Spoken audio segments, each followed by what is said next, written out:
अस्सलाम वालेकुम जी, welcome to another धमाकेदार वीडियो ऑफ मैं स्पाइसी रिव्यू में हूँ आपके साथ मारिया अली। उम्मीद करती हूँ आप खैर वाफिस से होंगे। आतज़ा मीर जी तलाक के बाद माफ़ी क्यों मांगते हैं? अब बहुत सारे सवाल इस हवाले से उठाए जा रहे हैं। मामला ठीक होने की तरफ क्या पहला कदम, क्या अनकरीब ये दोनों जो है वो किसी ड्रामे में साथ काम कर रहे हैं, किसी प्रोजेक्ट की जो है कैंपेन इकट्ठे करने जा रहे हैं। आसिफ ज़मीर और सज्जन अली के ड्रामे में इकट्ठे काम करने के बाद क्या टर्निंग पॉइंट जो है वो चीज़ें को लेकर सामने आया है? क्या इनकी आपस में मुलाकातें शुरू हो चुकी हैं? क्या फैमिली टर्म्स दोबारा से शुरू हो चुके हैं, या फिर ड्रामा करना इंतहाई प्रोफेशनल था?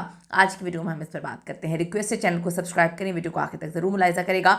आहत ज़मीर की एक वीडियो इस वक्त सोशल मीडिया पर बेहद तेज़ी के साथ वायरल हो रही है कि वो गलतियाँ जो हुई उस पर जो है वो माफ़ी मांगने की बात कर रहे हैं। Forgiveness is probably the ultimate act that you can do for yourself, is to forgive yourself for any mistakes you've made, for people you've hurt. आहत ज़मीर का ये कहना है कि माजी में गलतियां होती रहती हैं, लेकिन फ्यूचर की तरफ देखना चाहिए। यानी कि वो कहने की कोशिश कर रहे हैं कि आगे बढ़ने की तरफ देखना चाहिए, आगे बढ़ना चाहिए। गलतियां हर इंसान करता है। अगर आप गलतियों को पकड़ के बैठे रहेंगे तो ज़िंदगी में मूव ऑन नहीं कर पाएंगे।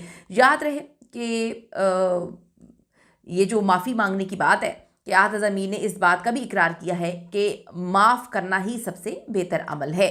ये तो सिचुएशन टू सिचुएशन और ह्यूमन टू ह्यूमन बात होती है, जिसका अगर किसी ने सब कुछ ही तबाह बर्बाद कर दिया हो, उसके लिए डेफिनेटली माफ़ करना बहुत मुश्किल होता है। और अगर आप किसी को माफ़ नहीं करना चाहते तो ये कोई ज़बरदस्ती नहीं है कि आप ये कहें कि जी मूव ऑन करना है तो माफ़ करना है। ज़िंदगी में कुछ लोग माफ़ इसलिए करते हैं कि उनको ज़िंदगी में अपने आप को रिलीफ देना होता है और आगे बढ़ना होता है। कुछ लोग नहीं माफ़ कर पाते, उसकी वजह ये होती है कि जिनको आपने माफ़ नहीं करना होता वो तो आपकी कुल कायनात होते हैं। अगर वो आपको धोखा दे जाएं, अगर आपको चीट कर जाएं, आपकी ज़िंदगी बर्बाद कर जाएं, उन्होंने प्लान ही आपकी ज़िंदगी में शामिल होने का इस गर्ज से किया हो कि उन्होंने आपकी ज़िंदगी बर्बाद करनी है, तो डेफिनेटली वहाँ पर माफ़ी नहीं होती है। वहाँ पर बंदा शिकवे करता है अल्लाह के साथ और अल्लाह सुनता भी है। तो सिचुएशन टू सिचुएशन है। लोगों ने लिखा हुआ है नीचे कि जी माफ़ कर देना चाहिए, एक दूसरे को माफ़ करके आगे बढ़ना चाहिए। इससे पहले भी थोड़ा सा मैं आपको बताती चलूँ। याद रहे कि सज्जन अली और आहत ज़मीर के तलाक के बाद ये पहला मौका था कि आहत इस तरह से बात उनकी ये सामने आई है क्लिप। इससे पहले जो इनके आसिफ ज़मीर हैं, इनके वालिद, उन्होंने जो है दबे अल्फाज में ख़वातीन को कह लें या सज्जन अली को कह लें, वो घर तोड़ने का मौजिब करार दिया था। अपने बच्चों को तो कोई भी गलत नहीं कहता, ये तो इस माशरे का अलमी है, लेकिन उस वक्त भी लोगों ने काफ़ी ज़्यादा क्रिटिसिज्म किया था कि ये क्या तरीका है, आप क्या कहना चाहते हैं। लेकिन इस साल दो डेवलपमेंट्स हुई हैं। नंबर 1, सज्जन अली और आसिफ ज़मीर ने मैं मंटू नहीं हूँ में काम किया है और सज्जन अली के वालिद का काम किया है उन्होंने। तो जब सज्जन अली से पूछा क्या कि आप काम करेंगे डायरेक्टर की जानिब से, तो उन्होंने कहा कि मुझे कोई इशू नहीं है। नंबर 2, आहत ज़मीर और सज्जन अली का हम अवार्ड्स में इंटरेक्शन, ठीक है। इसके बाद ट्विटर पर फॉलो करने वाली कहानी। फैंस इस वीडियो में आहत और सज्जल की शादी के बाद तलाक से इस वीडियो को रिलेट कर रहे हैं। ये बड़ा खूबसूरत रोमांटिक जोड़ा था आहत ज़मीर और सज्जल अली। 2017 के सुपरहिट ड्रामे यकीन का सफ़र साथ काम किया और एक दूसरे पर यकीन करते हुए 3 साल डेट किया, शादी हुई, मोहब्बत में गिरफ़्तार हुए, लेकिन वो शादी चल नहीं सकी। कभी कभी ऐसा लगता है कि जब आपकी जब आपकी मोहब्बत दो बंदों के दरमियान होती है तो वो चल जाती है। जब इतने सारे लोग इंटरफेयर करना शुरू कर देते हैं आपकी ज़िंदगी में तो फिर शादी नहीं चलती।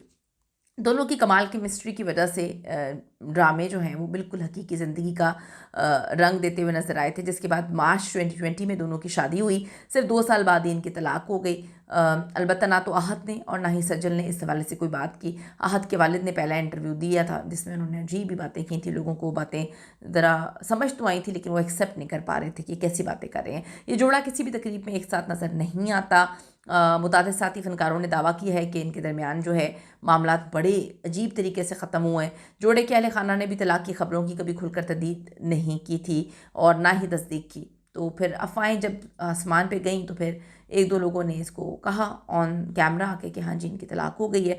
पिछले कुछ अरसे के दौरान दोनों के दरमियान जो है शायद लगता है कि बर्फ़ पिघलने लगी है। बर्फ़ शायद काम की वजह से पिघल सके, लेकिन जो चोट है वो तो किसी एक ने तो किसी दूसरे को दी है। अब किसने किसको दी है तो अल्लाह ही बेहतर जानता है, लेकिन नज़र तो चीज़ें आती हैं कि जो बहुत जल्दी जल्दी मूव ऑन कर रहे हैं आगे से आगे से आगे से आगे से, और जो कहीं पर खड़ा हुआ है, तो दो मुख्तलिफ चीज़ें काफ़ी चीज़ों को क्लियर करती हैं। खैर इनकी ज़ाती ज़िंदगी है, लेकिन जब ये अपनी पर्सनल लाइफ को दुनिया के सामने लेकर आते हैं तो फिर लोग बात भी करते हैं। कीमती राय ज़रूर दीजिएगा। See you in the next video.